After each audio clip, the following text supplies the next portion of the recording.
आपको हम सैम्पलिंग के बारे में बताएंगे। रिसर्च मैथोलॉजी का ये जो मैथमेटिकल पार्ट होता है ये इंपॉर्टेंट पार्ट है, ये सभी के लिए कंपलसरी है। इसमें सैम्पलिंग में कैसे आप सैंपल करते हैं, ठीक है। ये 4 यूनिट्स में आपका डिवाइड है मैथमेटिकल पार्ट, जिसमें कि आता है आपका सैम्पलिंग आता है, डेटा कलेक्शन आता है, कैसे डेटा में आप वर्क करते हैं। जब तक कि आपको डेटा का सही से कलेक्शन नहीं मालूम है, कैसे वर्क कर सकते हैं, ठीक है। स्टैटिस्टिकल एनालिसिस ऑफ डेटा, ठीक है, ये सब चीज़ें आपकी आती हैं। इसमें कि एक इम्पॉर्टेंट पार्ट आता है सैम्पलिंग, ठीक है। सैम्पल मीन्स सैंपल में कैसे काम करना है, ठीक है। हर सभी लोग यूज़ करते हैं सैंपल्स का, हर चीज़ में आपको सैंपल का यूज़ है। जैसे कॉलेज सिलेक्शन में हो गया आपका, ठीक है, कौन सा आपको किससे पीएचडी करनी है या जो रिसर्च कर रहे हैं तो किस टाइप से आप रिसर्च करना चाहते हैं।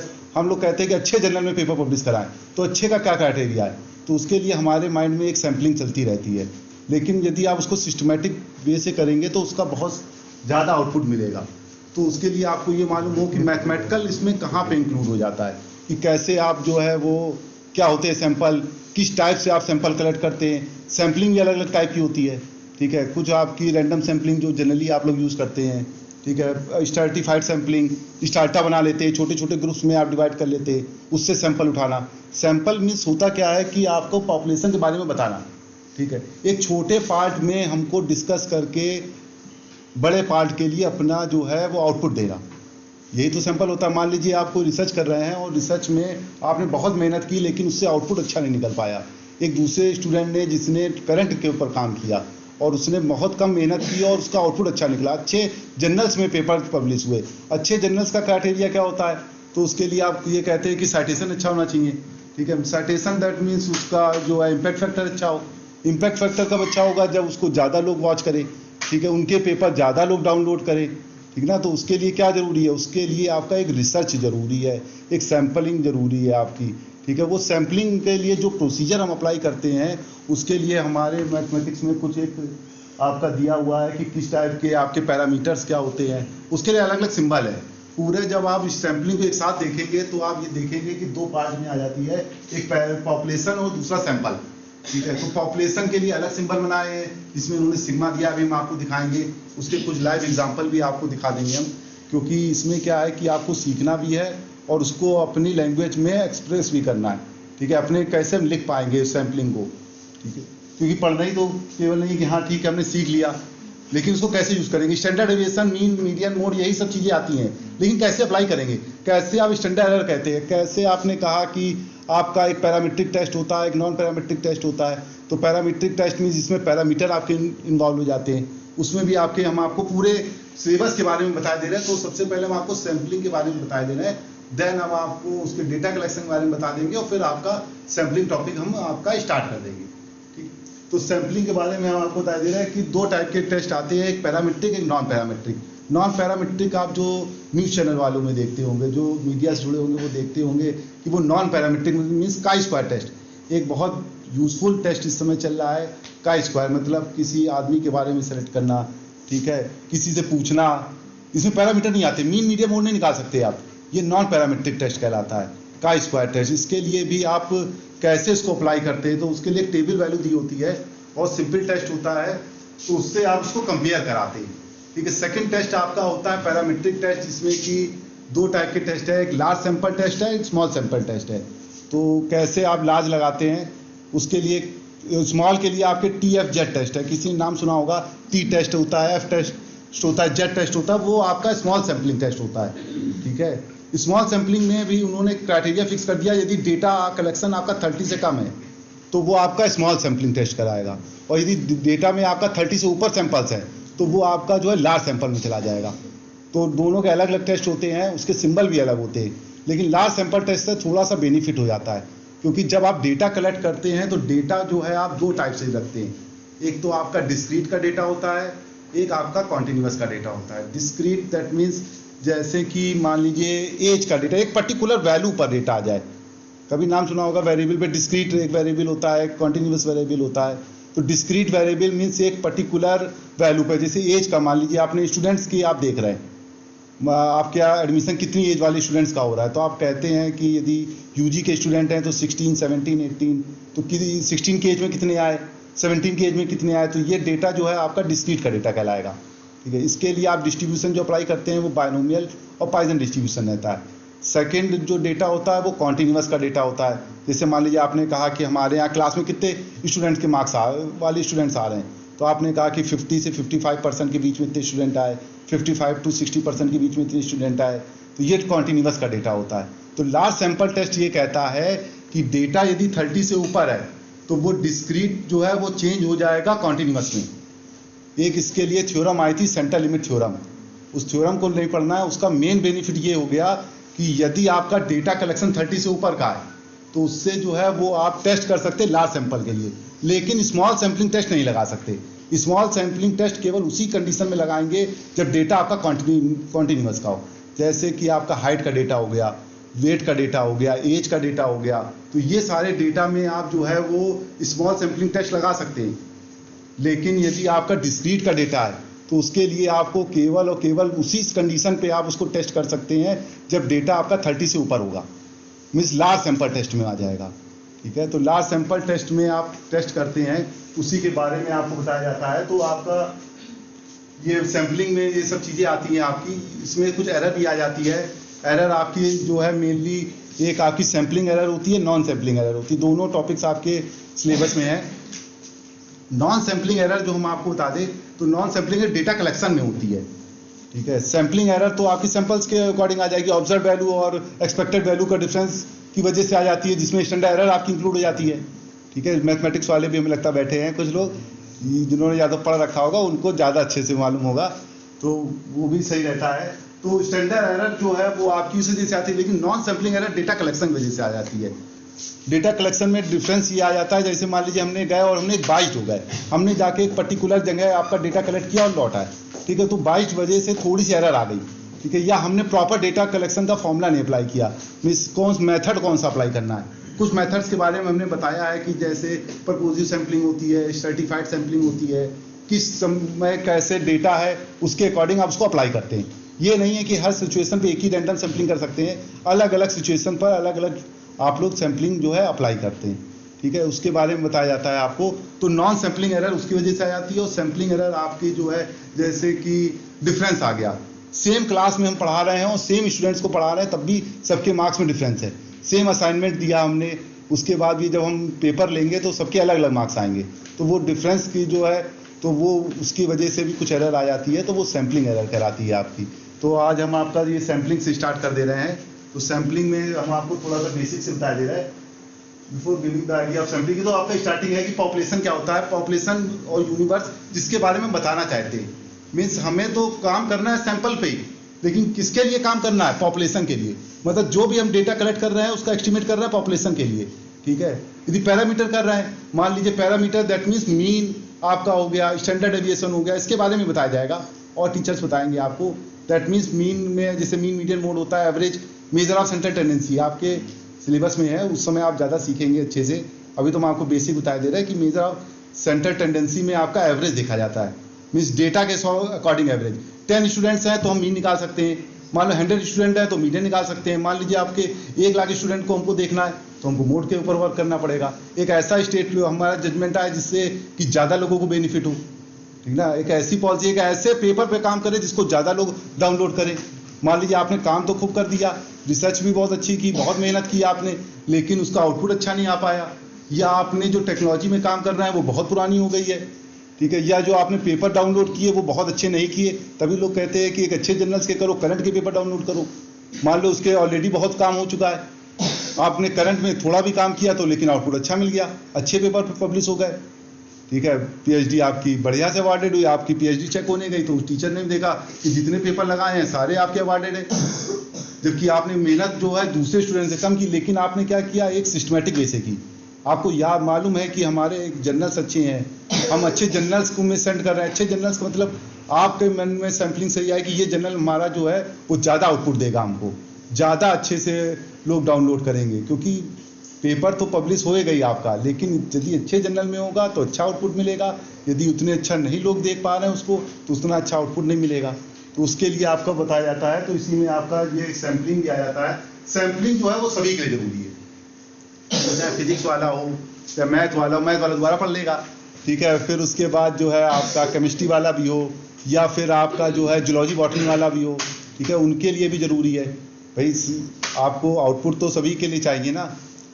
तो सैम्पलिंग में आपको बता दें कि जो सैम्पलिंग क्या होती है, sampling means process of selection of a sample is called sampling, ठीक है। वो प्रोसेस जिससे हम सैंपल सेलेक्ट करते हैं वो सैम्पलिंग कहलाता है, ठीक है। मतलब सैंपल का मेन काम है कि पॉपुलेशन के बारे में रिजल्ट एस्टिमेट करना पॉपुलेशन के बारे में, लेकिन वो प्रोसेस जो जिससे हम सिलेक्शन कर रहे हैं सैंपल का, वो प्रोसेस हमारा जो है वो सैम्पलिंग कहलाता है, ठीक है। तो ये सैम्पलिंग के बारे में हो गया। इसके बाद हमने एक रैंडम सैंपल के लिए भी बताया है थोड़ा सा, बाद में और इसके ब्रीफ में बताएंगे कि रैंडम सैंपल क्या होता है। Random sample in which each member of population have equal chance, मतलब इसमें क्या इक्वल चांस होगा, मीन्स हमने इसी में सेलेक्ट करना है कि भाई हमने कैसा पढ़ाया आपको, कैसा मेरा आउटपुट रहा। तो हम क्या करेंगे, रैंडम सैंपल एक दो स्टूडेंट से पूछेंगे या कोई दूसरा टीचर पूछेगा, तो क्या करेगा वो सेलेक्ट कर लेगा। वो सेलेक्ट करने का यदि मान लीजिए इक्वल चांस मिले, मान लीजिए हमको 5 से पूछना है, तो हम क्या करेंगे, सेम पर्सन से नहीं पूछेंगे। मान लीजिए इधर से एक पूछ लिया, इधर से पूछ लिया, जबकि एक सिंपल सैंपलिंग भी होती है। हम आपको बता दें, हमने शायद इसमें लिखा नहीं है इसमें, लेकिन एक सिंपल सैंपलिंग भी होती है। वो ये कहती है कि सैंपल विद रिप्लेसमेंट, मीन्स आपको एक पैक ऑफ कार्ड निकालना है तो दोबारा उसको रिप्लेस कर दिया, फिर दोबारा वही, मतलब पॉपुलेशन का इक्वल चांस आ गया, ठीक है। मीन्स एक को आपने सेलेक्ट किया, फिर दोबारा जो है वो आपका हो सकता है दोबारा फिर वही पिक हो जाए, तो वो सिंपल सैंपलिंग हो जाती है। लेकिन रैंडम सैंपलिंग का ज़्यादा यूज होता है। रैंडम सैंपलिंग में जो है वो सबका चांस इक्वल होता है, ठीक है। सिंपल सैंपलिंग में क्या होगा, मान लीजिए आपको हमने चॉइस किया, फिर दोबारा आया कोई दूसरा, उसने भी फिर आपको चॉइस कर लिया, तो वो तो आपका उसका डबल चांस हो गया, ठीक है। तो इक्वल चांस नहीं कह सकते ना पॉपुलेशन के बारे में।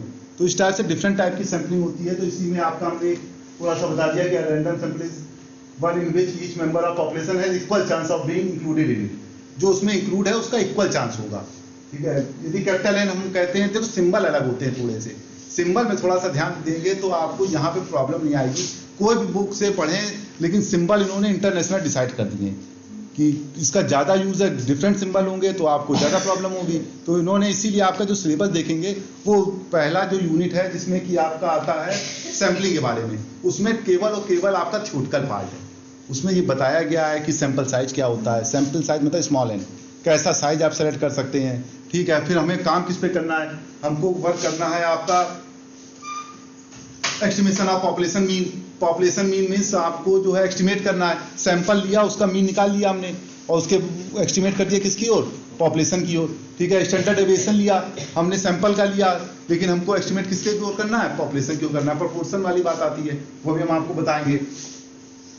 तो ये आपका आएगा, there are capital N means population के बारे में, सी एन मतलब उसमें से एन सैंपल हमने सेलेक्ट किए, वो भी डिफरेंट, क्योंकि रैंडम सैंपलिंग कर रहे हैं हम। Different samples of size and sample size means आप अपने लैंग्वेज में लिख सकते हैं कि सैंपल साइज भी आपके में दिया हुआ है, that can be picked up from a population of size N, ये उसी के बारे में आपका दिया गया है। इसके नीचे थोड़ा कर दें, पहले आपको सिंबल के बारे में बता दें, फिर जो है आपको हम उसके एक्सप्लेन कर देंगे। ये सैंपल्स के पॉपुलेशन और सैंपल के आपको अलग अलग डिफरेंट दिया, इसका बहुत ज्यादा यूज है कहीं पे भी। मेन स्टैटिस्टिक क्या है हमारी, मेन स्टैटिस्टिक ये है कि हमको सैंपल के अकॉर्डिंग पॉपुलेशन के बारे में रिजल्ट देना, फिर उसको चेक भी करना कि जो हमारे रिजल्ट आ रहे हैं वो सही है भी कि नहीं, ठीक है। दोनों भी आपको काम, दोनों चीज आपको देखनी है। एक तो आपको रिजल्ट देना है, मान लीजिए आपकी सैंपल है, आपको कॉन्फिडेंस है, कॉन्फिडेंस इंटरवल इसीलिए आपके में एक टॉपिक भी है, उसी समय याद आ गया कि कॉन्फिडेंस है आपको अपने रिजल्ट पे। यदि आपको अपने रिजल्ट पे कॉन्फिडेंस है तो आपकी लिमिट जो है वो एक्यूरेट आएगी, ठीक है। और वो कॉन्फिडेंस कैसे आएगा, जब आप अपने को टेस्ट कर लोगे। और टेस्ट कैसे करोगे, तो उसके लिए पूरा प्रोसीजर आपको दिया गया है, फॉर्मूले दिए गए हैं कि हम अपने रिजल्ट को टेस्ट कर लें, ठीक है। तो उसके बारे में बताया जाएगा। तो मेन आपको ये बताना है कि जो सैंपल के लिए हम सिंबल यूज करते हैं वो इधर दिए हुए हैं, जो पॉपुलेशन के लिए सिंबल यूज करते हैं वो आपके हमने इस साइड दिए हुए हैं, ठीक है। ये अलग अलग लेटर्स के बारे में बताता है।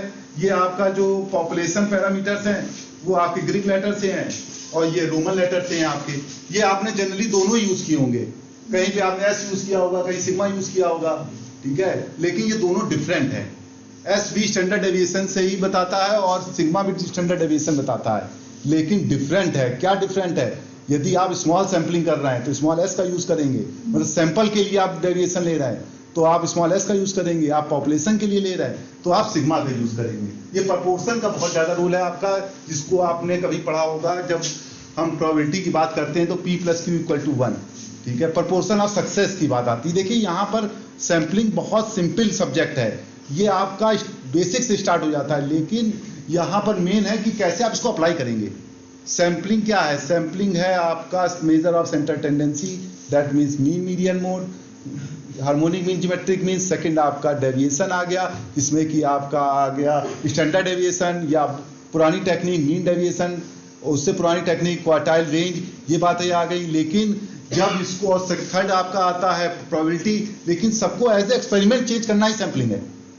पूरा प्रोसीजर ही सैम्पलिंग प्रोसीजर कराता है कि मान लो हमने सब चीज़ें निकाल ली, लेकिन हम उसको जो है एज ए एक्सपेरिमेंट नहीं बता पा रहे हैं, तो एक्सपेरिमेंट नहीं बता पा रहे हैं तो उसका हमारे पास कोई यूज ही नहीं आएगा। तो उसको बताने के प्रोसीजर के लिए आपको बेसिक पहले मालूम होना चाहिए। ये हो सकता है कोई और टीचर बताएंगे आपको, लेकिन ये आपको सिंपल चीज़ें हैं, कोई बहुत ज़्यादा ऐसी टफ चीज़ नहीं बता रहे हैं कि जो आपने पहले सुनी ना हो। तो ये आपके जो है सैंपल के हैं, ये आपके पॉपुलेशन के पैरामीटर है, उसके सिंबल हैं, डिसाइडेड सिंबल है, ठीक है। ये आपके डिफरेंस नहीं आता है, इसमें यही सिंबल रहेंगे। बस क्या होता है कि जब लार्ज सैंपल करते हैं तो आपको जो सैंपल का डेविएशन है वो पॉपुलेशन का डेविएशन में डिफरेंस नहीं रह जाता है, लेकिन जब स्मॉल सैंपलिंग करते हैं तब डिफरेंस आता है। उसके लिए एक क्राइटेरिया भी किया गया है, जब आपको बताया जाएगा स्मॉल सैंपलिंग में n-1 कर दिया जाता है नीचे, जब आपको बताया जाएगा, या आप जब बहुत डीपली पढ़ेंगे टी टेस्ट को तो उसमें बताया जाता है कि स्मॉल s सिंबल लेते हैं, वहाँ पर सिग्मा नहीं लेते, वहाँ स्मॉल s लेते हैं, उसके नीचे n-1 कर देते, एक थोड़ा कम कर देते, क्योंकि एक्चुअलिटी की भी बात करनी है हमको। यहाँ पे ऐसा नहीं कि एजम्पशन में ही बात करनी, हमारा रिजल्ट हो, हम टेस्ट करें उसका एक्यूरेट रिजल्ट आए। भाई रिजल्ट भी तो एक्यूरेसी की बात आएगी ना, क्योंकि ये सब चीज़ आपकी जो है वो सर्वे से रिलेटेड है। मान लीजिए आप सर्वे करके आ रहे हैं और आप ही को कॉन्फिडेंस नहीं है तो क्या मतलब आएगा सर्वे का, या जो आपके रिजल्ट है वो बाइट हो रहे हैं तो भी आपका कोई रिजल्ट नहीं निकल रहा है, ठीक है। तो उसके बारे में बताया गया है आपका, इसमें कि हमने आपको ये सिंबल दिखा दिया, ये पॉपुलेशन प्रोपोर्शन है, ये सैंपल प्रोपोर्शन है, ये आपको बहुत ही सिंपली बता दिया हमने कि ये कहाँ से जनरेट हुए हैं। ये सक्सेस क्या आपके फेवर में, पी क्या कहता है कि फेवर में क्या है, ठीक है। तो उसी के बारे में यहाँ बताया गया है, उसके नीचे हमने एम भी लिखा है, इसके बारे में कुछ हमने लेटर्स थे, इसको दिखाया आपको, ये लेटर्स के बारे में बता दिया हमने कि इसमें जो म्यू है वो आपका पॉपुलेशन का मीन है, ठीक है, वो चीज़ बताई दी हमने आपको। ये स्टैंडर्ड डेविएशन सिग्मा है, ये पैरामीटर्स कहलाते हैं।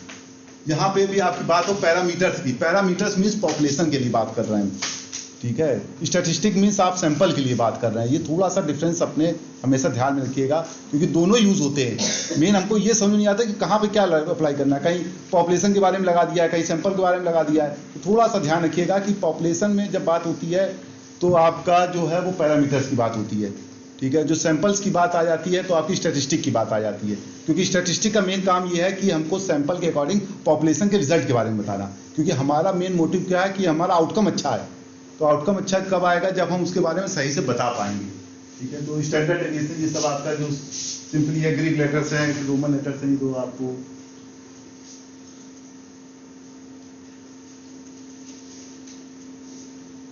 ये एम ऑफ द सैंपल है, हमारा क्या मेन एम है, population parameter not known generally. ये तो बात सही है कि हमको जनरली मालूम ही नहीं है कि पॉपुलेशन, यदि पॉपुलेशन के बारे में मालूम है तो फिर हम सैम्पलिंग कर ही क्यों रहे हैं, ठीक है। तो फिर ये चीज गया गया आपका estimate of mean and deviation, ये आपका ये दोनों ही टॉपिक आपके सिलेबस में, ठीक है। Estimation of mean and deviation, standard deviation, क्योंकि जब हम सैंपल की बात करते हैं तो एक फॉर्मूला चलता है, जिन्होंने पढ़ा होगा, X dash minus mu upon sigma upon under root N, एक ये फॉर्मूला चलता है। तो उसमें क्या होता है कि वही सब सिंबल, एक्स डैश मीन्स आपने टेस्ट कैसे करेंगे, तो टेस्ट करने के लिए आपने क्या किया, सैंपल का लिया, उसको एस्टिमेट कर दिया पॉपुलेशन के लिए। यदि उसका डिफरेंस कम है, उसका क्राइटेरिया बना रखा है इन्होंने, 1.96 कॉन्फिडेंस इंटरवल के 1.96 मतलब 5% हमारे रिजल्ट आ जाएंगे। उसके लिए भी हम आपको वो नहीं होगा, मार्कर नहीं होगा, उससे बता देते कि एक आपका चार्ट बनता है जिससे बताया जाता है कि 5% आपका वेरिएशन हो सकता है। वेरिएशन का बहुत बड़ा रोल है।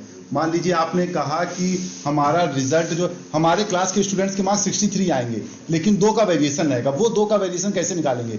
एज ए आप रिसर्च स्टूडेंट आपको बस कैलकुलेट हो कि 2 का डिफरेंस रहेगा कि 2.5 का रहेगा कि 3 का रहेगा, ठीक है। और कितना हम डिफरेंस बढ़ा दें तो हमारा रिजल्ट जो है सारे इंक्लूड हो जाए। हाँ ठीक है, लाइव कर। तो ये वो बता देता है कि आपका एक इसमें चार्ट है, हम आपको बता दे रहे, आपने देखा भी होगा,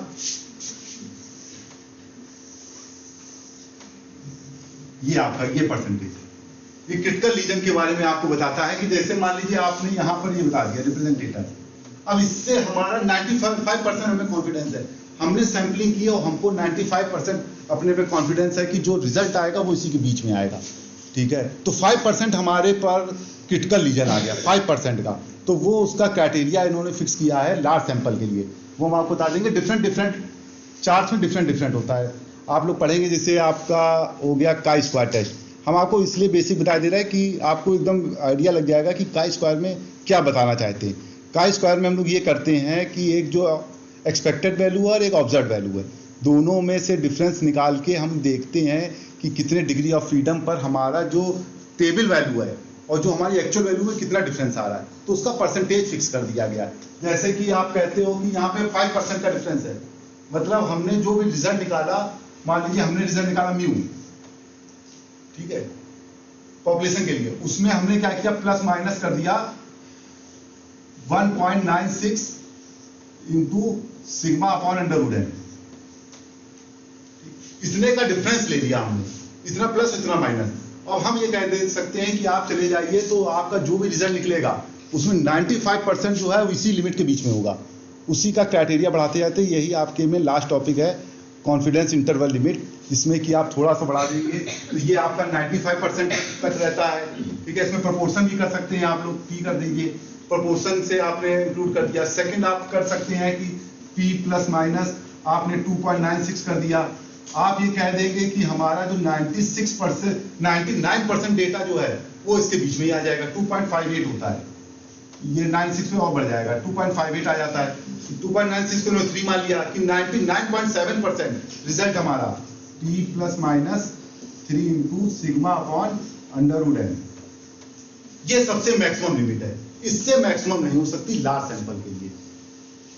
बाकी जो है उसके लिए तो टेबल दी होती है, काई स्क्वायर के लिए टेबल दी है, उसके बाद टीएफ के लिए टेबल दी है, अलग दी होगी। जब आप रिसर्च मेथोडोलॉजी बुक देखेंगे तो टेबल दी है, उसके लिए वो डिग्री ऑफ फ्रीडम पे उतनी वैल्यू देखते हैं। लेकिन लार्ज सैंपल के लिए फिक्स है, लार्ज सैंपल के लिए आपके 95 हमने रिजल्ट निकाला ये, ठीक है। उसके बाद हमने कह दिया एरर भी काउंट कर लिया, एरर कहलाती है स्टैंडर्ड एरर, तो ये हमने कह दिया कि 1.96 प्लस माइनस देख लें अपनी वैल्यू से, तो हमारे 95% डेटा जो है, ये तो आपका ये हो गया कि 95% डेटा यहीं पर आ जाएगा। कितनी एरर बचेगी, 5% लेवल ऑफ सिग्निफिकेंस बचेगा, आपकी 5% एरर बचेगी। आप रिजल्ट करने चले जाए, हमें अपने रिजल्ट पे कॉन्फिडेंस है, 95% जो है इसी के बीच में आएंगे, 5% हो सकता है इसके बाहर चले जाएं, ठीक है। तो ये आपकी सैंपलिंग का रहता है, वो आपको भी हम बताएंगे। उसके पहले थोड़ा सा हम आगे बता दें कि ये आपका जो है वो प्रोबेबिलिटी होता है, सर्टेनिटी नहीं होती यहाँ पर। यहाँ पे जो भी आप रिजल्ट निकालेंगे वो सर्टेन रिजल्ट नहीं होगा। यहाँ ये आप बता दें कि हमने कह दिया कि हमारे क्लास में जो है वो 80% स्टूडेंट पास होंगे, तो यहाँ पे सर्टेन नहीं है, लेकिन प्रोबेबिलिटी के थ्रू हम बता सकते हैं कि 80% ही पास होंगे, ठीक है, 20% फेल हो जाएंगे। नहीं, लेवल ऑफ सिग्निफिकेंस का जो है हमारे पास जो स्टैंडर्ड क्राइटेरिया वो 95% का है।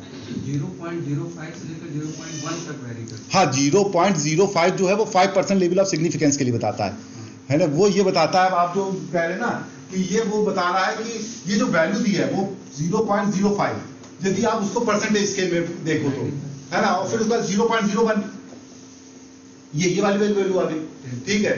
मतलब 1% लेवल सिग्निफिकेंस है, मतलब आप 100 से बात करेंगे तो एक हो सकता है कि आपके डिफर चला जाए।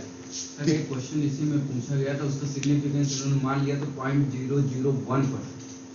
अब उसके बारे में क्वेश्चन रॉन्ग था, टोटली रॉन्ग था, उसका सिग्निफिकेंस 0.001 मतलब 0.1% कभी नहीं।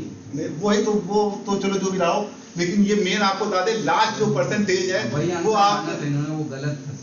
चलिए जो भी रहा होगा, 0.03% जो है वो आपका लास्ट रहा, ठीक है। 99.7% तब आता है जब आपका डेटा जो है उसमें 3 की वैल्यू इंक्लूड कर दे। मान लीजिए जो वैल्यू आपने निकाली उसमें आपने 3 का इंटू कर दिया, तो वो आपका 99.7, ये तो आइडियल केस है, ये सबसे मैक्सिमम केस है। ये हम आपको एज ए मैथमेटिक्स के बारे में आप ये बता दें कि ये आपका आइडियल केस होता है, यहाँ तक तो नहीं पहुँच सकते। तो ये तो फिर जो आपका मेन परसेंटेज है वो आपका 5% लेवल ऑफ सिग्निफिकेंस है, वो जब आप चार्ट भी देखते हैं तो यहाँ से दिखता है आपको। मीन्स आपने जब डेटा बनाया तो आपको ये 2.5% इधर दिखेगा और 2.5% आपका ये ले लेते हैं, पॉजिटिव निगेटिव मिलाकर 2.5% दोनों में लेते हैं, तो इसको आप इस टाइप से लिख सकते हैं यदि परसेंटेज में बात करते हैं तो 5% लेवल ऑफ सिग्निफिकेंस कहते हैं, नहीं तो 0.05 कह देते हैं आप। सेकंड आप क्या कहते हैं कि यदि मान लो आपका और बढ़ा दिया गया, हम ज्यादा अच्छा रिजल्ट चाहते हैं तो हमने क्या क्राइटेरिया और थोड़ा सा एक्सटेंड कर दिया, तो फिर हमारा 2.58 इंटू सिग्मा स्टैंडर्ड एरर चली जाती है आपकी, स्टैंडर्ड एरर का लिए हो जाता है आपका, तो फिर वो आपका जो है वो और बड़ा हो जाएगा ये क्राइटेरिया, ठीक है। फिर बाकी और छोटे में चले जाते हैं 90%, लेकिन आइडियल केस हमारा जो है वो 95% लेवल ऑफ सिग्निफिकेंस में है, जिसमें 0.05% आपका चलता है, ठीक है। ये चीजें आ गई। उसके बाद टाइप ऑफ या मेथड ऑफ सैंपलिंग कहते हैं, जिसमें कि हमने जो है आपके वो 3-4 टाइप के लिए है,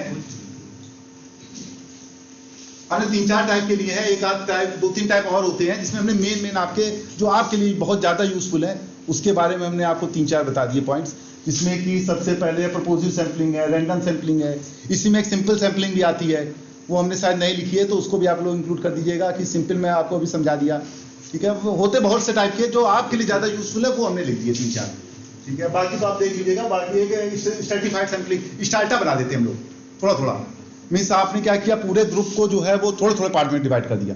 मीन्स जैसे मान लो आप सर्वे करने जा रहे हैं या फिर आपने जो है वो अपना रिजल्ट निकालना है आपको, तो क्या करना है, आप छोटे छोटे ग्रुप में डिवाइड कर ले, हर ग्रुप से एक सैंपल उठाना है आपको, ठीक है, या 2-2 सैंपल उठाने, या जैसे आपने मान लीजिए आपको कानपुर सर्वे करना है तो आपको जो है पॉस एरिया में थोड़े कम सैंपल लेने हैं, ठीक है। स्लम एरिया चले गए या लो इनकम एरिया चले गए, वहाँ ज़्यादा सैंपल लेने क्योंकि ज़्यादा पीपल है वहाँ पर, तो वो स्टार्टा आपके बन गए। स्ट्रैटिफाइड सैंपलिंग उसके बारे में बता दे रहे हैं आपको। लास्ट में सिस्टमैटिक सैंपलिंग है। ये 3-4 जो मेन थे वो हमने आपके लिख दिए, बाकी और भी हैं वो आप लोग लिख सकते हैं। इसमें ये मेथड ऑफ सैंपलिंग होते हैं कि कौन कौन से, या टाइप्स ऑफ सैंपलिंग भी कह सकते हैं, शायद आपके उसमें जो है मेथड ऑफ सैंपलिंग के दिया हुआ है, तो मेथड ऑफ सैंपलिंग भी वही चीज कहलाता है आपका। तो सबसे पहला आपका आ गया प्रपोजिव सैंपलिंग। हमारा पर्पस डिफाइंड हो सैंपलिंग के पहले, तो वो प्रपोजिव सैंपलिंग कहलाता है। मीन्स आप सैंपलिंग करने गए और आपको अपने पर्पस में ध्यान रखते हुए सैंपलिंग की, ठीक है। उसके लिए हमने एक लाइव एग्जांपल की बुक से लिखा है, आप देख सकते हैं इसको, कि जैसे मान लो कोई एरिया का हमें देखना है तो हमने क्या किया, रिकॉर्ड लोकेलिटी में गए और इस टाइप से हमने एक लाइव एग्जांपल लिखा है यहाँ पर। लेकिन मेन जो इसका होता है, purposive sampling is one in the sample units are selected with the defined purpose in view. Means हमको पर्पस डिफाइन, इसका बहुत ज़्यादा यूज़ करते हैं हम लोग, कि मीन्स आप लोग जैसे मान लो रिसर्च में गए तो कौन सा पर्पस आपको है उसको ध्यान में रखते हुए ही सैंपलिंग आप कर रहे हैं, ठीक है। मीन्स पर्पस पहले से हमको डिसाइड है, उसी के हिसाब से मतलब कहाँ पे हमको इग्नोर करना है, किसको हमको इंक्लूड करना है। तो ये एक बहुत पुरानी टेक्निक है, इसका बहुत ज़्यादा आउटपुट नहीं आ पाता है, लेकिन एक रिसर्चर के लिए बहुत इंपॉर्टेंट रखती है कि मीन्स आपको किस पेपर पर ज़्यादा वर्क करना है, किस पेपर पर कम वर्क करना है, ठीक है। सिस्टमेटिक बेस से आप कैसे कर सकते हो, तो ये छोटकर पार्ट आपका हो गया, ठीक है। न्यूमेरिकल पार्ट भी है इसका थोड़ा सा, तो आप बाद में देखेंगे, लेकिन छोटकर पार्ट यही है कि सैंपलिंग पहले हम कर लें, उसके बाद हम उसको अप्लाई करेंगे, ठीक है। सेकंड आपकी रैंडम सैंपलिंग कहलाती है। तो रैंडम सैंपलिंग वही होती है कि मेन इसका क्या होता है कि सिंपल सैंपलिंग रैंडमली चॉइस करते हैं। हम आए क्लास में, हमने रैंडमली चॉइस कर लिया, ठीक है। तो रैंडमली हम हो सकता है कि इधर से सेलेक्ट करें, इधर से सेलेक्ट करें, या पीछे से सेलेक्ट करें, या इधर पीछे से सेलेक्ट करें, रैंडमली हम सेलेक्ट कर रहे हैं, तो रैंडम सैंपलिंग कहलाती है। In this case of sample units are selected at random and the drawback of purposive sampling is completely overcome, ठीक है। उसके ड्रॉबैक चले जाते हैं उसके प्रपोजिव सैंपलिंग के। Random sampling is one in which each unit of population has an equal chance of being included in it. जो भी सैंपल इंक्लूड किया है हमने, सैंपल के बारे में बताया नहीं, वो फाइनाइट भी हो सकता है आपका, ठीक है, इनफाइनाइट भी हो सकता है आपका, एग्जिस्ट भी करे, हो सकता है कि हाइपोथेटिकल भी हो जाए, किसी के ऊपर। आप देखिए सैंपल तो आपको सिलेक्टेड लेना है, पॉपुलेशन आपकी कोई भी हो सकती है, ठीक है, पॉपुलेशन आप भी हो सकते हैं, ठीक है। इसमें से हम 5 लोगों से पूछेंगे, हम आपका रिजल्ट दे देंगे, ठीक है। यदि हमको सही से सैंपलिंग आती है, सही से सैंपलिंग आती है तो रिसर्च में बहुत आउटकम मिलेगा आपको। क्यों? क्योंकि आपको मेहनत कम करनी पड़ेगी, आपको जो है मेन सही फील्ड पे वर्क करना पड़ेगा। पता चला आप 1-1.5 साल ऐसी फील्ड में काम करने लग गए जहाँ पे आपको कुछ दिख ही नहीं रहा है, थोड़ा सा आप डिमोटिवेटेड हो गए। आपने स्टार्टिंग ही ऐसे टॉपिक से की, जैसे आपने सेंड किया वैसे आपका पब्लिश हो गया, तो उससे क्या हुआ कि मोटिवेशन मिल गया आपको। तो वो कैसे मिलेगा? जब आप अच्छे पेपर डाउनलोड करेंगे, नया आप कुछ आइडिया डेवलप करेंगे। नया आइडिया उसी में हो जो करंट में चल रहा हो, जिस पे ज़्यादा इस समय काम चल रहा है उसी पे आउटपुट लें आप। मान लो पहले होता रहा, अच्छे जर्नल छपते रहे, पहले फील्ड में उसमें बूम था, अब नहीं है, क्योंकि चाहे लाइफ तो चेंज ही होती चली जा रही है। तो चेंजिंग के साथ हम भी अपने रिसर्च को चेंज करें, रिसर्च को चेंज करें तो सही आउटपुट निकलेगा। सही टीचर सेलेक्ट करें, टीचर सिलेक्शन भी बहुत ज़रूरी है कि एक अच्छा टीचर जो हमको काम करा पाए अच्छे से, ठीक है ना। तो ये सब चीज़ें भी रहती हैं आपकी। तो वो चीज़ हमें लिखी यहाँ पर, थोड़ा सा एग्जांपल भी नीचे दे दिया होगा कहीं। ये तो आपका कंप्लीट हो गया। अब सर्टिफाइड सैम्पलिंग जो होती है वो यहाँ तो ठीक ही हमें लगता है, रैंडम सैम्पलिंग और प्रोपोजिव सैम्पलिंग नाम ही से समझ में आ रहा होगा। अब आता है थर्ड आता है सर्टिफाइड सैम्पलिंग। स्टार्टा बना लेते हैं हम लोग, छोटे छोटे स्टार्टा पे पूरे सैंपल वो पॉपुलेशन को डिवाइड करेंगे, उससे सैंपल उठाएंगे। ठीक, तो ये भी एक टाइप की सैम्पलिंग होती है। हाँ ग्रुप्स, हाँ ग्रुप बना लेते हैं। हाँ तो ये चीज़ आपकी इसमें चलती है। देखिए लिखा हुआ है इनटू डिफरेंट स्टार्टअप में डिफरेंट टाइप से बना दिया हमने, ठीक, उसका एक एग्जांपल भी दिया इसीलिए हमने। हाँ नहीं सैम्पलिंग की बात हो रही पॉपुलेशन की। यदि हम पूरा पॉपुलेशन से कर लेते तो आपको सैम्पलिंग जरूरत ही क्या थी। हमें क्या है कि एक यूनिट पे काम करना है। मान लीजिए आपको पूरे कानपुर का सर्वे करना है तो हर आदमी से बात नहीं कर सकते, लेकिन यदि हम आपको सैम्पलिंग सही से आती है तो हम बाहर से भी अपना रिजल्ट दे देंगे, ठीक है, ऐसा रिजल्ट दे देंगे जिससे सही आउटकम मिलेगा आपको। तो आपने ये देखा होगा कि जैसे कि इलेक्शन में आप देखते हैं सर्वे डेली आ रहा है, तो आप अपने एरिया का नहीं बता पा रहे कैंडिडेट कौन सा विन होगा, लेकिन एक सही से सैम्पलिंग करने वाला उसने डिसाइड करके बता दिया कि वो सही से आपका कितने कौन सा कैंडिडेट कहाँ से विन हो रहा है। नहीं प्रपोजिव सैम्पलिंग उसका थोड़ा सा अलग हो जाता है, हम आपको बता दें। उनमें पूरा आपका सिस्टमेटिक वे से करते हैं वो लोग। इसके बाद वाली सिस्टमेटिक वे होती है कि मीन्स एक इक्वल पार्ट के बाद वो आपको सेलेक्ट करने हैं। प्रपोजिव सैम्पलिंग में थोड़ा सा बाइज्ड हो जाता है, मीन्स आपको वो तो बाइज्ड होगी ना, वो पुरानी टेक्निक हो गई कि बाइज्ड हो गए हम, थोड़ा सा बाइजनेस उसमें आ जाती है। पर्पस तो हमको ध्यान है, वो तो मेन पार्ट हो गया। देखो यदि आपको वो तो डेटा कलेक्शन की बात आ गई। यदि आपको पर्पस ही नहीं ध्यान है तो सैम्पलिंग तो आप कर ही नहीं पाएंगे। वो तो हम आपको हो सकता है हम ही बताएं प्राइमरी डेटा सेकेंडरी डेटा क्या होते हैं, डेटा कलेक्शन के बारे में। तो ये चीज़ों अभी तो ये स्टार्टा बना लेते हैं। ये भी एक टेक्निक है कि आपने क्या किया, छोटे छोटे ग्रुप्स में बना दिया, उससे आपने अपने हिसाब से सैंपल उठाए, 2-2 3-3 सैंपल उठा लिए, कुछ सैंपल उठा लिए। मतलब पूरे आपने कानपुर को कुछ पार्ट्स में डिवाइड कर दिया, उससे मतलब आपने अलग अलग डिफरेंट फील्ड्स में चाहो सभी का सैंपलिंग जो है प्रॉपर की कि यहाँ से 5 सैंपल ले आए, इधर से 5 सैंपल ले आए। इस टाइप से जो सैंपलिंग होती है वो स्टार्टअप में ग्रुप्स में डिवाइड करके सर्टिफाइड सैंपलिंग कहलाती है आपकी। इसका भी एक एग्जांपल दिया है। लास्ट एक हमने लिखी है इसकी बहुत सिंपल से, सिस्टमैटिक सैंपलिंग। सिस्टमैटिक सैंपलिंग में क्या करते हैं हम लोग, ये सबसे इजी वे है, ये न्यू टेक्निक भी आप समझ सकते हैं कि आपने क्या किया कि एक रैंडम सेलेक्ट कर लिया स्टूडेंट, उसके बाद एक इक्वल के पार्ट के बाद मान लीजिए आपके क्लास में 200 स्टूडेंट हैं, तो हमने क्या किया, जैसे मान लीजिए आके सेकंड रो से हमने स्टार्ट किया, सेकंड रो में से कैंडिडेट से हमें पूछना है तो फिर थर्ड रो छोड़ दी, फिर इसके बाद एक इक्वल पार्ट्स के बाद। तो ये क्या हो गया, सैम्पलिंग भी हो गई हमारी और ये सिस्टमैटिक बेस हो गई, प्री डिजाइन पैटर्न। ठीक है, ये लिखा हुआ है सही से। In this technique the first unit is selected at random. हमने पहला तो सेलेक्ट कर दिया रैंडमली, फिर उसके बाद जो है हमने जो अदर यूनिट है according to some pre design pattern. अब वो पैटर्न कुछ भी हो सकता है हमारा, मीन्स आप मान लीजिए कानपुर का करना चाहते तो आपने क्या किया, 1-1 किलोमीटर के बाद हम सैंपल सेट कर रहे, चारों तरफ हमने 1 किलोमीटर के बाद गए और हमने जो है जितने भी अपने सिस्टमेटिक सैंपल्स आपने सोच रखे थे उतने सैंपल से आपने डिस्कस किया।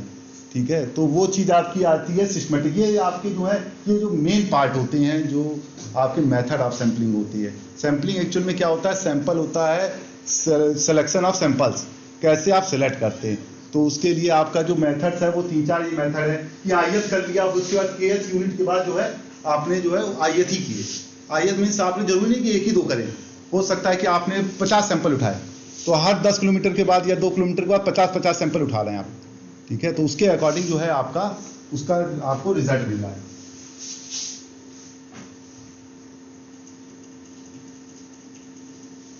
सैम्पलिंग डिस्ट्रीब्यूशन आ गया आपका। अब ये ऑब्जेक्ट ऑफ सैम्पलिंग और सैम्पलिंग डिस्ट्रीब्यूशन किस टाइप से आप करते हैं।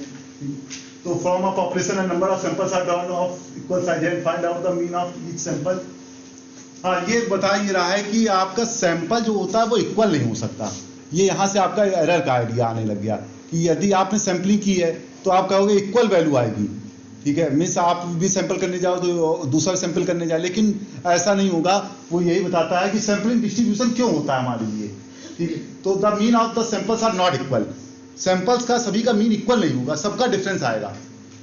तो इसके लिए क्या frequency form the sample standard deviation की हमको जरूरत पड़ जाएगी। यहीं से स्टैंडर्ड एरर का आपका आइडिया डेवलप होने लग गया कि सैम्पलिंग, हमको स्टैंडर्ड डेविएशन की क्या रिक्वायरमेंट रही। ठीक है, हमने कहा कि स्टैंडर्ड डेविएशन की रिक्वायरमेंट रहती है तो वो इसलिए होती है कि हमारा जो है वो सैंपल का रिजल्ट इक्वल नहीं आ रहा है। यदि आपकी कहते हैं कि सैम्पलिंग सही है और आप पॉपुलेशन के बारे में सही बता रहे हैं तो आपका रिजल्ट क्यों नहीं इक्वल है, तो उसके लिए ही हमको क्या है स्टैंडर्ड डेविएशन की जरूरत है। ये जो हम ये वाला पोर्शन ले रहे हैं, ये वाला पोर्शन ये सबके लिए डिफरेंस होगा, ऐसा नहीं कि आपके लिए सबके लिए सेम हो जाएगा। भाई जैसा डेटा है उसके अकॉर्डिंग आपकी जैसा डिस्ट्रीब्यूशन है, मान लीजिए ज्यादा वेरिएशन आ रहा है हमारे क्लास में, मिस कुछ स्टूडेंट बहुत अच्छा कर रहे हैं, कुछ बिल्कुल नहीं कर पा रहे हैं, तो क्या होगा स्टैंडर्ड डेविएशन बढ़ाना पड़ेगा, हमें अपना जो है वो क्राइटेरिया और बड़ा करना पड़ेगा। लेकिन मल्टीप्लाई यहाँ पे इक्वल पार्ट से ही करेंगे, ये हमको बेनिफिट मिल गया कि हम इक्वल से ही मल्टीप्लाई करेंगे। लेकिन ये जो डिपेंड होगा वो देखो, ये तो आप चेंज नहीं कर सकते, एन कैसे चेंज करेंगे, तो डिसाइड है जितने सैंपल लेंगे, ज्यादा बढ़ा देंगे सैंपल तो ज्यादा आ जाएगा आपका, कम सैंपल होंगे तो कम वैल्यू आएगी। लेकिन इस पर भी थोड़ा वर्क करना पड़ेगा हमको। तो स्टैंडर्ड डेविएशन क्यों होता है, वो इसलिए होता है क्योंकि डेटा में डिफरेंस आने लग गया, तो डेटा में डिफरेंस आया तो स्टैंडर्ड डेविएशन आपके लिए आ गया। फिर उसके बाद हमारा क्या ऑब्जेक्ट सैंपलिंग का क्या है, हमारा मेन ऑब्जेक्ट ये है कि मिनिमम एफर्ट करें और आउटपुट अच्छा आ जाए। तो वो कहीं ना लिखा होगा, the fundamental object of such much information as possible of the whole universe that means population by testing only a part of it। एक छोटे से पार्ट को हम टेस्ट करके जो है वो बड़े के लिए आंसर दे सके, यही हमारा जो है वो मेन ऑब्जेक्ट है सैम्पलिंग का। ठीक है, कि छोटा सा पार्ट को हमको करना है। देखिए सैम्पलिंग सब करते हैं, ऐसा नहीं है कि आपने कॉलेज सिलेक्शन में किया, आपने कोर्स सिलेक्शन में किया, एक पर्टिकुलर एक सब्जेक्ट सेलेक्ट करना है उसमें भी सैम्पलिंग की। लेकिन यदि हमको डिसाइड है कि कैसे मिस, जैसे आप देखते होंगे ग्रेजुएशन में पढ़ा रहे हैं तो ग्रेजुएशन के स्टूडेंट मिस आधों को मालूम नहीं सिलेबस क्या है, बस उन्होंने को डिग्री के अकॉर्डिंग सेट कर दिया। तो मान लीजिए कुछ को बिल्कुल नहीं समझ में आ रही मैथ्स, किसी को जूलॉजी नहीं आ रही, उसने बस डिसाइड ले लिया, फिर वो फेल हो रहा है। उस वजह का उस कारण ये आपका मिस आप पीएचडी कर रहे हैं लेकिन किस इंस्टीट्यूट से कर सकते हैं, किस टॉपिक पे काम कर सकते हैं, ये तो आपके लिए मेन ही है। मान लीजिए आपने ऐसा टॉपिक टीचर डिसाइड कर लिया जिसका टॉपिक आप बिल्कुल उसमें कुछ वर्क ही नहीं कर पा रहे हैं। ठीक है, तो ऐसा भी टॉपिक ना डिसाइड करें। टॉपिक डिसाइड करने के पहले एक बार जरूर सोच लें कि भाई इस टॉपिक पे हम काम कर पाएंगे कि नहीं कर पाएंगे। ये नहीं कि बस हमने गए और कोई टीचर मिल गया उसके अंदर हमने जो है वर्क स्टार्ट कर दिया। टॉपिक जरूर डिसाइड कर लीजिए और उसका आउटकम देख लीजिए, उसके रिसर्च पब्लिकेशन देख लीजिए, तो उससे ये होता है कि आपको अच्छा आउटपुट मिलेगा। ठीक है, अच्छे से काम भी कर पाएंगे। इंटरेस्ट ही नहीं आ रहा है, उनकी फील्ड ही ऐसी है कि उसमें कुछ समझ ही नहीं आ रहा है। ठीक है, उसमें जो ऐसी फील्ड है जिनका काम पहले बहुत हो चुका है, अब उसको नया कुछ है ही नहीं, उसमें पता चला मेहनत बहुत ज़्यादा कर रहा है, उससे आउटपुट ही नहीं कुछ निकल रहा है क्योंकि आपका करंट का टॉपिक ही नहीं है। टॉपिक जो है उसमें 10-20 साल पहले वर्क होता था, इस समय कुछ वर्क ही नहीं होता है। तो ये ऐसा सिलेक्शन करने से पहले इसका जरूर ध्यान रखिएगा कि किस टाइप के हम सिलेक्ट कर रहे हैं, उससे हमें क्या आउटपुट मिल रहा है। तो सेकेंड ये है कि पेरेंट यूनिवर्स के बारे में मिनिमम एफर्ट, कम से कम वर्क करके हमको ज़्यादा से ज़्यादा इंफॉर्मेशन उससे प्रोवाइड हो जाए। ठीक है, तो ये मेरे दो ऑब्जेक्ट्स हो गए। फिर डिफरेंट सैंपल के लिए आपको दिखाया। फिर इसके बाद आता है नेक्स्ट आपका स्टैंडर्ड एरर।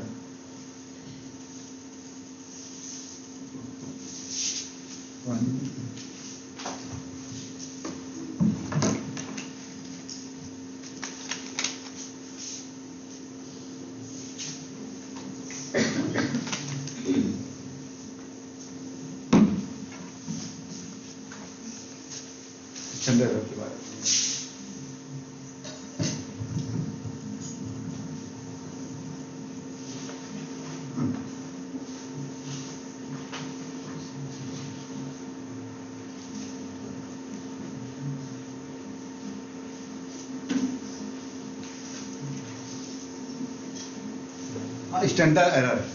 स्टैंडर्ड एरर तो हमने बता दिया वैसे तो आपको, वही चीज लिखिए। स्टैंडर्ड एरर यूज कब होती है, यदि हम लोग जो है difference between expected and observed है। ये स्टैंडर्ड एरर क्यों आ गई, मेन हम आपको बता दें स्टैंडर्ड एरर कैसे निकाली गई कि आपकी ये एरर होती है स्टैंडर्ड एरर, ये हमें कहते हैं कि स्टैंडर्ड एरर है। ये क्यों आ गई, यदि हमारे डेटा में जो वेरिएशन आया एक्सपेक्टेड वैल्यू और ऑब्जर्व्ड वैल्यू, मीन्स आपका रिजल्ट आ गया, रिजल्ट आने के बाद जो आप वैल्यू देख रहे हो जो आपने एक्सपेक्ट की थी उसमें जो है थोड़ा सा डिफरेंस आ गया। ठीक है, तो हमने क्या किया, स्टैंडर्ड एरर वहीं से आपकी इन्वॉल्व हो जाती है कि एरर थी थोड़ी भाई, और वो एक्सेप्टेबल है कि नॉन एक्सेप्टेबल है। यहाँ पे जो टेस्ट हाइपोथेसिस टेस्ट होते हैं वो मेनली इसी पर बेस्ड होते हैं। मान लीजिए जो आपने रिजल्ट निकाला है पहले तो आप अपने रिजल्ट को चेक करें, देन आप अपने सैम्पलिंग में इंप्रूव कर पाएंगे। देखिए थोड़ा तो डिफरेंस आएगा ही। किसी ने कह दिया कि मान लो उस कैंडिडेट की 100 सीट्स आ रही हैं, तो जरूरी नहीं कि 101 आ जाएगी, 99 आ जाएगी, लेकिन उसी के पास आएगी। क्राइटेरिया उन्होंने फिक्स कर दिया, तो वो जो एरर है वो क्यों आ जाता है, वो एक्सेप्टेबल है। मीन्स वो कहता है कि हमारे 95% एक्सेप्टेबल है, तो इतने की रेंज दे दी। ये तो कॉन्फिडेंस की बात आ गई। हमारे पहले हमने अपने आप को टेस्ट किया कि हमारे रिजल्ट सही आते हैं, ठीक है, ऑथेंटिक रिजल्ट है। जैसे कि आप न्यूज़ देखते हैं तो आपने भी अपने सैम्पलिंग के दौरान न्यूज़ चैनल्स डिसाइड कर दिए कि इसके रिजल्ट जो है वो ऑथेंटिक है, ये एकदम जो एग्जैक्ट रिजल्ट आएंगे उसके अकॉर्डिंग ही इन्होंने सैम्पलिंग की है, ठीक है। या जो आपने रिसर्च किया तो आपको मालूम है कि हमारा रिजल्ट, ये पेपर जरूर पब्लिश होगा और बहुत अच्छे जर्नल में ही होगा। ये आपने कैसे डिसाइड किया, उस टाइम में जो वर्क चल रहा है उसको देखते हुए, ठीक है। और वो जो डिसाइड किया वो उसी में ही छपेगा आपका, क्योंकि पेपर जब आप सेंड करते हैं उस समय में मेन प्रॉब्लम ये आती है कि किस में सेंड करें, ठीक है। बहुत से जर्नल्स दिखते हैं, हजारों जर्नल है इस समय, तो किस में हम सेंड करें, क्योंकि एक जर्नल में पब्लिश होने में 5 से 6 मंथ लग जाते हैं, और उसमें रिसर्च का भी प्रेशर रहता है कि थीसिस भी आपको बाइंड अप करनी है, उसके साथ साथ आपको जो है वो उसको भी देखना है कि पेपर भी पब्लिश हो जाए। तो उस टाइप के जर्नल में जिसमें आपका अच्छा आउटपुट निकल आए है और पब्लिश भी हो जाए, तो दोनों चीज़ें को ध्यान में रखते हैं। तो लेकिन थोड़ा सा आपका डिफरेंस हो जाता है, वो इसीलिए स्टैंडर्ड एरर आपकी यहाँ पर काउंट होती है। उसके बाद कॉन्फिडेंस निकालते हैं आप लोग। तो ये क्या होता है कि difference between expected and observe value, standard error is used. Standard error का हम यूज करते हैं जब आपका एक्सपेक्टेड और ऑब्जर्व वैल्यू में थोड़ा सा डिफरेंस दिखने लग जाता है।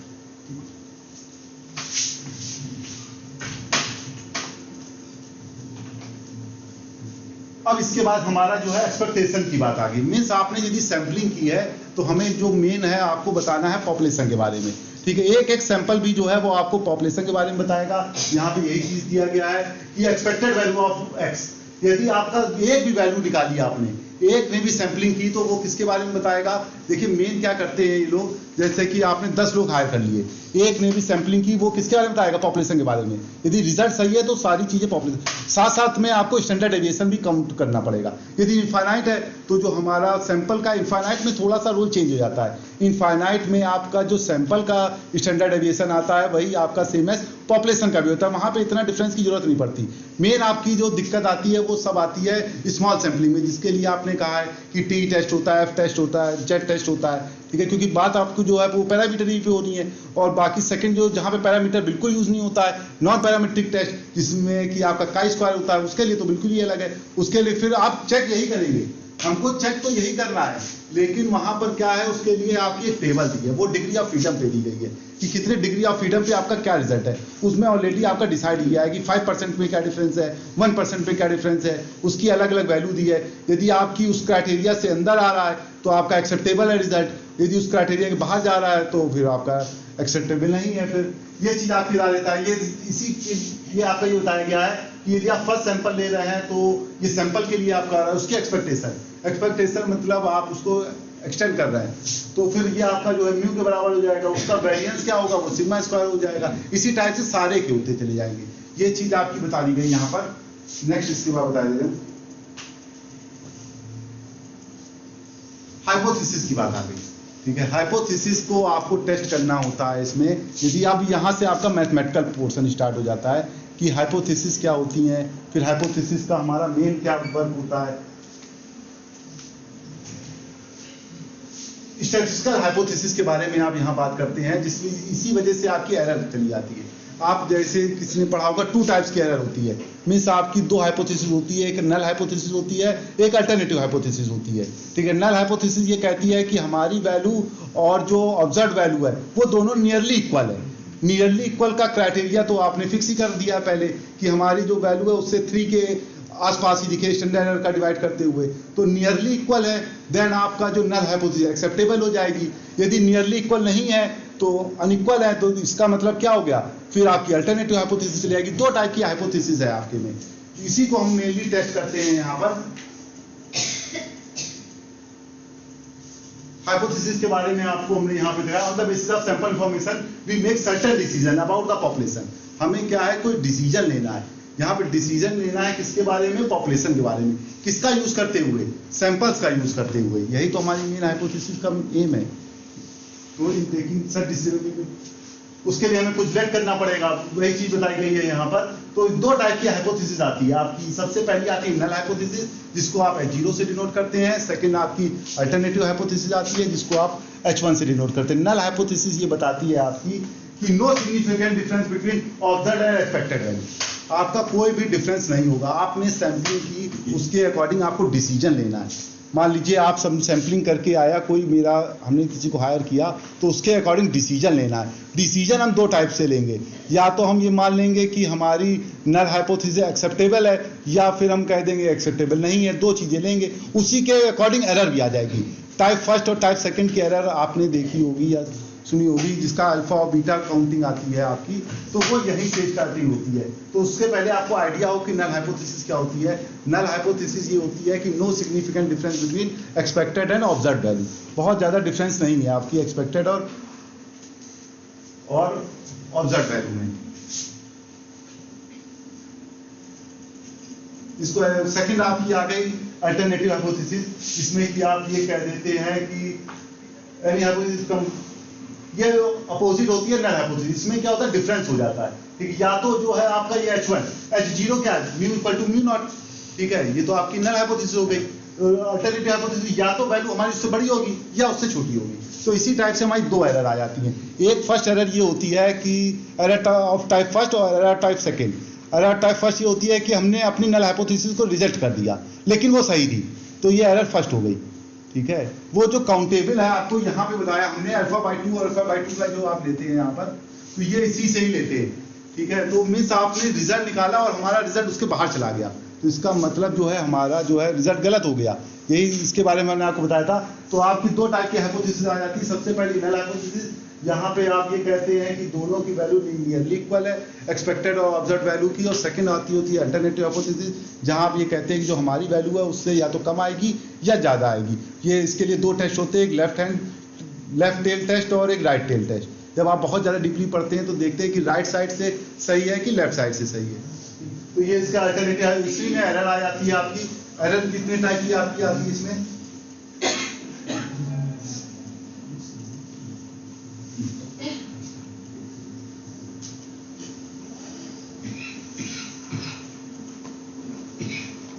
टू टाइप्स की एरर आती है आपकी। सबसे पहले H0 इज रिजेक्टेड, लेकिन वो सही थी, एक्सेप्टेबल होती, तो ये हमारी टाइप फर्स्ट की एरर आ जाती है। टाइप सेकंड की क्या आ जाती है आपकी, आपका रिजल्ट सही था लेकिन आपने उसको रिजेक्ट कर दिया, तो ये टाइप सेकंड की आ जाती है। इसकी काउंटिंग अपनी अलग अलग होती है। नीचे हमने मैथमेटिकली इसको डिफाइन किया है, क्योंकि आपके में केवल थ्योरेटिकल नहीं है, मैथमेटिकल भी है। तो मैथमेटिकल जब आप इसको पढ़ेंगे, यूनिट 4 है आपकी, जिसमें कि आपका स्टैटिस्टिकल एनालिसिस ऑफ डेटा की बात आती है, तो उसमें आप देखेंगे कि किस टाइप से इसको काउंट करते हैं। इसका यहाँ पे इंट्रोडक्शन पार्ट हम आपको बता दे रहे हैं कि अल्फा और बीटा चलता है। यदि आपका फर्स्ट टाइप की एरर है तो उसका जो है वो साइज क्या होगा, क्योंकि यहाँ पे एक मेन आपको बात बताना भूल गए कि सैम्पलिंग जो है हमारी नंबर पे ही है पूरी। ठीक है, यहाँ पर जो है जितनी भी बात कर रहे हैं आप नंबर पे बात कर रहे हैं, क्वालिटी का भी आप कन्वर्ट कर देंगे नंबर पे। ठीक है, जितनी भी आप यहाँ बात करेंगे वो नंबरिंग की बात करेंगे, नंबर की बात करेंगे तो साइज की बात करनी पड़ेगी आपको। तो साइज के ऊपर अल्फा और बीटा क्या कहा गया है कि अल्फा साइज का होता है तो टाइप फर्स्ट की एरर कहलाती है। टाइप फर्स्ट एरर मतलब आपको रिजल्ट को रिजेक्ट कर दिया लेकिन वो सही था। ठीक है, तो ये टाइप फर्स्ट की एरर हो गई। और आपने रिजल्ट एक्सेप्ट कर लिया लेकिन वो गलत था, तो ये आपकी जो है वो टाइप सेकंड की एरर आ गई। ये दो टाइप 2 टाइप्स की आपकी एरर आती है।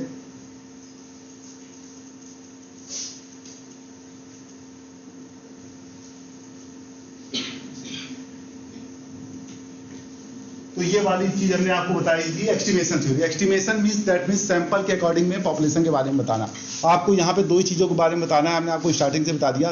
तो एक तो आपका जो है वो मीन के आपको उसके पॉपुलेशन के लिए बताना है, पैरामीटर्स के ऊपर बात करनी है। पैरामीटर्स के दो अलग अलग सिंबल होते हैं, जहाँ पर आपको हमने बताया जो भी डेटा में काम करना है हमको, एक डिस्क्रीट में काम करना है, कॉन्टिन्यूस में काम करना है। डिस्क्रीट केवल उसी जगह अप्लाई होगा जब आपका डेटा लार्ज सैम्पलिंग हो।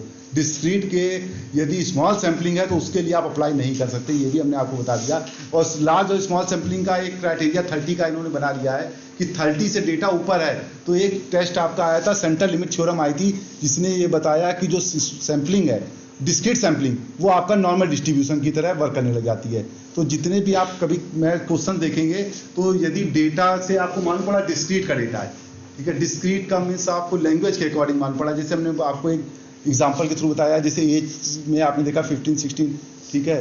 हाइट वेट का तो कॉन्टिन्यूस का होता है, तो इसका स्मॉल सैम्पलिंग टेस्ट कभी भी आप चेक करेंगे तो केवल और केवल कॉन्टिन्यूस के लिए ही है, ठीक है, डिस्क्रीट के लिए नहीं है, ठीक है। डिस्क्रीट के लिए क्या है, लार्ज सैंपल टेस्ट है। डिस्क्रीट और कॉन्टिन्यूस दोनों आ जाते हैं इसमें, उसके लिए ही ये आपका वैल्यू आ जाती है। बाकी जब आप T test small sampling test करते हैं तो उसकी आपको एक वैल्यू चार्ट से देखनी पड़ती है। किसकी वैल्यू देखते हैं हम लोग, इनकी वैल्यू, ये वो वहाँ पर ये डिसाइड नहीं होता है, वहाँ पर ये डिफरेंस हो जाता है, वो डिग्री ऑफ फ्रीडम पे चला जाता है कि टी टेस्ट करना है तो कितने डिग्री ऑफ फ्रीडम है, क्योंकि डेटा आपका 30 से कम ही है, तो जितने भी वैल्यू है, जितने पे वर्क कर रहे हैं, उससे एक कम डिग्री ऑफ फ्रीडम पे आप लोग अपना रिजल्ट निकालते हैं। मान लीजिए हमने 11 सैंपल लिए, तो हम क्या करेंगे, जो 10 डिग्री ऑफ फ्रीडम पर जो रिजल्ट आया है उसको यहाँ पर लिखेंगे। उतने क्राइटेरिया के बीच में हमारा आंसर आएगा तो हमारा आंसर एक्सेप्टेबल है, नहीं तो जो है हम उसको एक्सेप्ट नहीं कर सकते। तो इसके बारे में आपको बता दिया गया यहाँ पर। तो 2 टाइप के एस्टिमेशन आपके आ जाते हैं। एक पॉइंट एस्टिमेशन मीन्स उस पॉइंट को डायरेक्टली आपने एस्टिमेट कर दिया। सेकंड आपका जो इंटरवल एस्टिमेशन आता है, जिसमें आपकी कॉन्फिडेंस डिग्री और कॉन्फिडेंस आता है, मीन्स आपने एक इंटरवल ही लेट किया है, आपने कह दिया है कि हमारा जो सैंपल के अकॉर्डिंग वो जो है वो 63 to 65 है, उसी को डायरेक्ट आपने एस्टिमेट कर दिया, ठीक है। मीन्स आपने जो पॉपुलेशन के रिजल्ट दिए हैं वो किसके बारे में दिए हैं, आपने जो रिजल्ट दिए हैं वो एक इंटरवल में दिए हैं। ये दोनों चीज़ें आपकी सिंपली आ जाती है। पॉइंट एस्टिमेशन आ जाता है आपका इंटरवल एस्टिमेशन आता है। इसके बाद मेनली जो है आपका लेवल ऑफ सिग्निफिकेंस की बात आती है। तो सिग्निफिकेंस के बारे में हमने आपको थोड़ा सा अभी बताया भी था। 2 क्रिटिकल रीजन पे बात हो रही है आपकी, जो आपका मेन दिख सकता है नॉर्मल कर्व, ये नॉर्मल कर्व कहलाता है आपका, ठीक है। इसका हमने आपको डायग्राम के थ्रू बता दिया कि नॉर्मल कर्व है ये।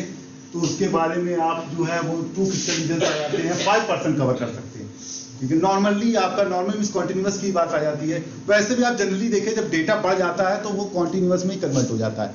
जैसे मार्क्स का डेटा ले लीजिए, मान लीजिए 20 स्टूडेंट्स के मार्क्स का डेटा है, तो हम कह सकते हैं कि 62 पे इतने स्टूडेंट्स आए, 63 पे इतने स्टूडेंट्स आए, ठीक है। जब डेटा बढ़ता चला जाएगा तो हमको ऑलरेडी जो उसको कॉन्टिन्यूस में कन्वर्ट करना पड़ेगा।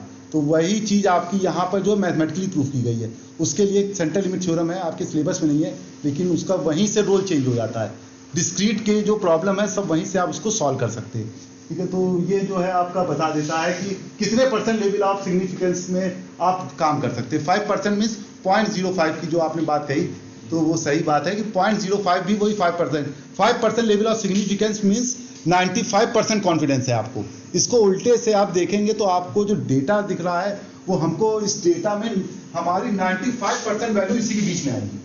जो आपने प्रपोर्शन निकाला है, प्रपोर्शन का बहुत आपके में डिस्कशन है आपके सिलेबस में, आप देखिएगा। प्रपोर्शन मीन्स जो आपकी सक्सेस पॉइंट है उससे यदि आप देखना चाहोगे तो कितने में जाएगा, 95% रिजल्ट इसी के बीच में मिलेंगे आपको, ठीक है। यदि आप उसका क्राइटेरिया बढ़ा देते हैं, बहुत ज़्यादा आइडियल कर देते हैं तो इतना चला जाएगा। इतने में तो बहुत ही रेयर हो जाता है।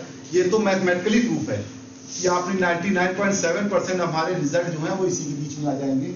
मैथमेटिकली तो आप बुक में देखेंगे तो यही दिया हो सकता है, या लेकिन जो आप मेन जब सैम्पलिंग करने जाएंगे तो यही 2 क्राइटेरिया पे बात होती है कि इसीलिए यहाँ पर जो है वो लेवल ऑफ सिग्निफिकेंस में जो है कि कौन सा शेड हो रहा है। मीन्स आप यदि 2 टेस्ट पे जा रहे हैं तो आपके दोनों साइड 2.5% का गैप ले सकते हैं। हो सकता है कि 2.5% स्टूडेंट ऐसे हों या पर्सन ऐसे हों जो उस क्राइटेरिया में आ जाए, लेकिन यदि रिजल्ट हमारा सही निकला है तो हमको अपने रिजल्ट पे कॉन्फिडेंस है कि यदि हम 1.96 अपनी वैल्यू के 1.96 इंटू स्टैंडर्ड एरर का प्लस माइनस कर दें तो हम बता सकते हैं कि मेरी वैल्यू के जो है 95% डेटा इसी के बीच में आएगा। बस 5% में ऐसी वैल्यू हो सकती है कि जो उससे वैरी कर जाए। फिर हमने अपना और बढ़ा दिया क्राइटेरिया, मीन्स यहाँ पर थोड़ा सा और कम कर दिया हमने, यहाँ पे और कम कर दिया, हम यहाँ पे चले आए।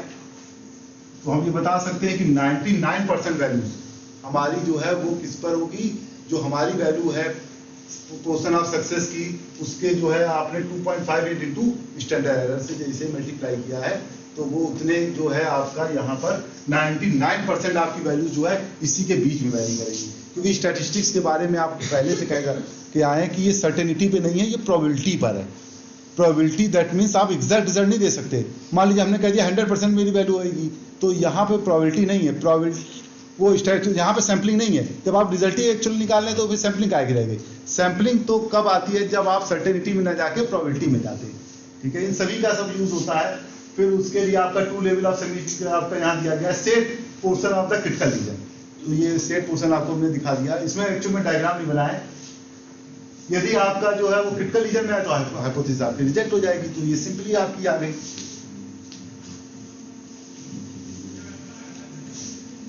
ये तो आपको वही दिया हुआ है कि यहाँ पे value lies in the critical area is to be rejected. ये तो सिंपली आपको जो हमने बताया वही चीज हमने यहाँ लिख दी थी कि यहाँ पर वैल्यू है। जैसे आपने मान लीजिए मैथमेटिकल की बात आ गई आपकी, ठीक है, आपकी वैल्यू यहाँ पे बीच में वेरी आई, तो इसका मतलब आपका एक्सेप्टेबल है। यदि आप उसको डायग्राम के थ्रू देखेंगे तो आपको बता सकते हैं मैथमेटिकल डायग्राम में कि हमारी जो हमने एक रिजल्ट दे दिया और आपका जैसे रिजल्ट आया इसके बीच में, तो आप क्या करेंगे, एक्सेप्टेबल है। या जो प्री डिसाइडेड रिजल्ट है, मीन सैम्पलिंग कैसे होती है, यहाँ पे मेन सैम्पलिंग का रोल आ गया। आपने एक रिजल्ट दे दिया है, उसको आप फ्यूचर में यूज कर सकते हैं, यही तो वर्क होता है। जैसे ही आपका रिजल्ट इसके बीच में आ गया तो आप ये कह सकते हैं कि हमारी सैम्पलिंग ठीक थी, हमने सही से रिजल्ट निकाले हैं, उसकी वजह से ही हमारा जो डेटा है, जो स्टैंडर्ड नॉर्मल कर्व है, उसके बीच में क्रिटिकल रीजन में नहीं जा रहा है, उसी के बीच में लाई कर रहा है। ठीक है, तो ये यदि जैसे आपकी ये वैल्यू आएगी सब एक्सेप्टेबल है।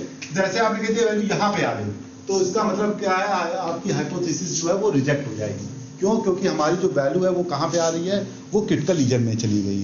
ठीक है, तो ये आपका दिया गया है यहाँ पर कि ये हमने कॉन्फिडेंस में जो आपको यहाँ पे दिखाया वही चीज डाल दिया है कि आपका जो वैल्यू है वो किसके बीच में वैल्यू वेरी करती है। प्रोपोर्शन में लेंगे तो आपको n से डिवाइड कर देंगे। यदि आप पॉपुलेशन के लिए लेंगे तो आपका ये वैल्यू आ जाएगी, सिग्मा इस टाइप से आप लेंगे। क्योंकि यहाँ पर जब पॉपुलेशन की बात आती है तो सैंपल तो बहुत लार्ज हो गए, लार्ज सैंपलिंग के लिए, तो वहाँ तो उसका इतना रोल ही नहीं है। तो उस वजह से जो है हमने इस टाइप से लिख दिया है। ये कॉन्फिडेंस आपका आ जाता है। कॉन्फिडेंस इंटरवल जो है आपका एक टॉपिक है, इसमें आप देखेंगे कि कॉन्फिडेंस इंटरवल यही है। कॉन्फिडेंस इंटरवल ये बताता है कि आपको अपने रिजल्ट में कितना कॉन्फिडेंस है, 95% कॉन्फिडेंस है कि 99% कॉन्फिडेंस है, उसी के लिए हम कर रहे हैं। जितना भी एस्टिमेशन कर रहे हैं हम, जो सैम्पलिंग जितनी भी हमने पढ़ी वो किसके लिए, कॉन्फिडेंस हमारा कितना है। यदि हमारा रिजल्ट एकदम सही है और हमने सही प्रॉपर आपकी सैम्पलिंग की है, हमने सही डेटा कलेक्शन किया है और सही से सारे रिजल्ट निकाले हैं और अपने जो वैल्यू निकली है उसको हमने 1.96 इंटू स्टैंडर्ड एरर का क्राइटेरिया फुलफिल कर दिया है, तो हमको 95% अपने रिजल्ट पे कॉन्फिडेंस है। या हम कोई पेपर पब्लिश करने जा रहे हैं तो हमको अपना ऊपर 99% या 95% कॉन्फिडेंस है कि ये पब्लिश होगा ही होगा। ठीक है, और उसके अच्छे का क्राइटेरिया तो हमने बता दिया कि यदि सैम्पलिंग अच्छी कर रहे हैं, उसके रिजल्ट अच्छे आ रहे हैं, तो आपका जो है आउटकम भी आपको अच्छा ही मिलेगा। ठीक है, तो ये चीज़ें आ जाती हैं आपकी। इसके बाद आपको हमने लास्ट सैंपल के लिए बताया, हो सकता है कि कुछ डेटा यहाँ पे डिफरेंस हो जाए कि 30 का तो हमने एक स्टैंडर्ड ले लिया है, कहीं कहीं पे 50 का भी दिया गया है, तो 50-30 में कोई इतना वो नहीं है। लेकिन मेन क्या है, लार्ज सैम्पलिंग का जो मिनिमम है इससे नीचे नहीं। 30 भी आप लोग जो है वो स्मॉल सैम्पलिंग में इंक्लूड कर सकते हैं या लार्ज में भी कर सकते हैं, वो थोड़ा सा क्रिटिकल वैल्यू आ गई, लेकिन 30 से नीचे नहीं।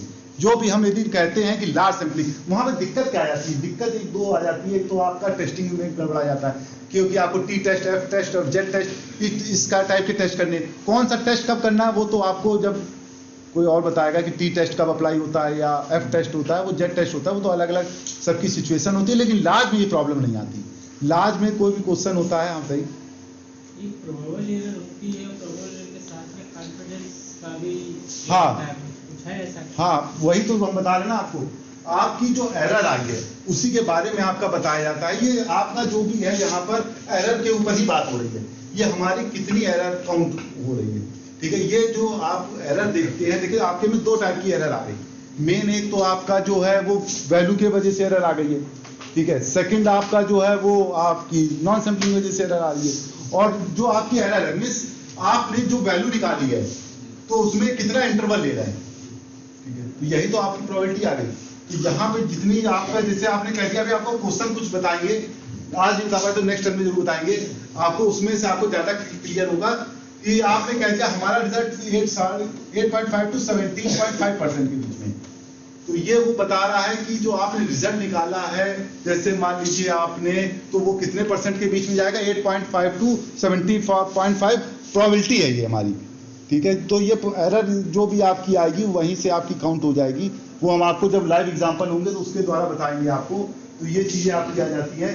सेकंड आपका क्या आता है कि वैल्यू को हम कैसे, लार्ज में कौन सा आएगा, लार्ज में हम आपको बता दें जिसका वैल्यू 30 से ऊपर अबव होगी वो आपकी लार्ज सैम्पलिंग में चली जाएगी। ठीक है, लार्ज सैम्पलिंग में बेनिफिट क्या हो जाता है कि डिस्क्रीट का डेटा आपका कॉन्टिन्यूस में कन्वर्ट हो जाता है, तो वहाँ पर आप टेस्ट कर सकते हैं। लेकिन यदि डिस्क्रीट का डेटा 30 से कम पर है तो उसका अभी टेस्ट नहीं है, तो उसके लिए आप लोग देख लेंगे। लेकिन कॉन्टिन्यूस का डेटा है तो आपके पे जो भी स्मॉल सैम्पलिंग का टेस्ट आता है, टी टेस्ट हो गया, एफ टेस्ट हो गया, जेड टेस्ट हो गया, जो भी टेस्ट हैं आपके, तो वो इधर आ जाती है। लेकिन ये सारे टेस्ट पैरामीट्रिक टेस्ट होते हैं। सेकंड आपका नॉन पैरामीट्रिक टेस्ट है जिसमें काई स्क्वायर टेस्ट आ जाता है आपका। काई स्क्वायर टेस्ट में भी आप देख सकते हैं कि उसमें थोड़ा सा अलग हो जाता है, एक्सपेक्टेड और ऑब्जर्व फ्रीक्वेंसी में बात हो जाती है, तो वो भी आपको भी बताया जाएगा, कोई ना कोई बताएगा। इसका एक स्टैंडर्ड फॉर्मूला आपका लिखा है यहाँ पर, टाइम भी हो रहा है, तो यही चीज आपकी दी है यहाँ पर, observe expected success % level of significance कहते हैं आप लोग। हाँ, ये आपकी एक और चीज बता दें फिर बस आपका कंप्लीट करेंगे। नीचे एग्जांपल्स के थ्रू बताया है हमने, लिमिट्स बताई है इसकी।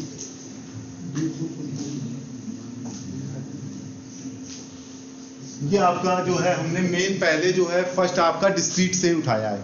तो डिस्क्रीट में आपने कभी डिस्ट्रीब्यूशन पढ़ा होगा, तो उसमें मीन और आपने निकाले होंगे स्टैंडर्ड डेविएशन वगैरह।